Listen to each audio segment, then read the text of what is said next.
حضرت خولہ بنت ثعلبہ رضی اللہ تعالی عنہ، اللہ رب العزت نے ان کی دعا قبول کی اور یہ آیات نازل فرمائی۔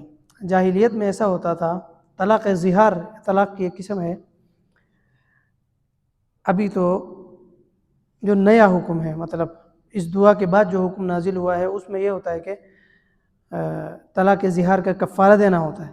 لیکن یہ آیات نازل ہونے سے پہلے طلاق زہار کا کنسپٹ یہ تھا کہ اگر کوئی خاوند اپنی بیوی سے کہتا کہ تم میرے لیے میری ماں کی طرح ہو، تو وہ ہمیشہ کے لیے حرام ہو جاتی تھی۔ یعنی وہ ایسے حرام ہو جاتی تھی کہ اگر کہیں اور نکاح کر کے اس کی طلاق ہو جائے تب بھی اس خاوند کے لیے حلال نہیں ہو سکتی تھی، اس سے نکاح نہیں ہو سکتا تھا۔ تو حضرت خولہ بنت ثعلبہ رضی اللہ تعالیٰ عنہ کے خاوند نے غصے میں اس کو یہ کہہ دیا، تم میری ماں کی طرح ہو۔ تو پریشان ہو گئی کیونکہ حکم یہی تھا کہ اب وہ ہمیشہ کے لیے اپنے خاوند پر حرام ہو چکی ہے۔ تو حضور علیہ الصلوۃ والسلام کے پاس آئی کہ پوچھوں، کوئی رستہ نکل آئے کہ میرے خاوند نے یہ کہہ دیا، اب کوئی رستہ نکالیں۔ حضور نے فرمایا کہ تم اپنے خاوند پر حرام ہو چکی ہو، جاؤ۔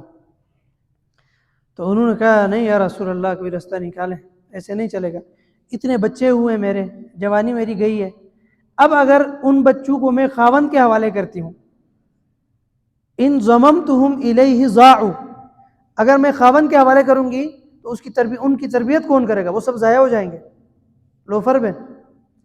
وَإِن ضَمَمْتُهُمْ إِلَيَّ جَاعُوا، اگر میں اپنے پاس رکھوں تو ان کو کما کے کون کھلائے گا؟ بھوکے مر جائیں گے۔ ابھی کوئی گنجائش نکالے، میں تو چارہ ہی نہیں ہے، جوانی میری ختم ہو گئی، کہیں اور شادی نہیں کر سکتی ہوں۔ حضور نے فرمایا تم حرام ہو چکی ہو، وہی بس ہو گیا، حکم یہی ہے۔ اتنے میں وہی نازل، اتنے میں کیا، حضرت خولہ بنت ثعلبہ نے کہا حضور علیہ السلام چلو، ابھی یہ کہہ رہے ہیں کہ حرام ہو گئے، یعنی ہائی کورٹ سے بات نہیں بن رہی تو میں سپریم کورٹ چلی جاتی ہوں۔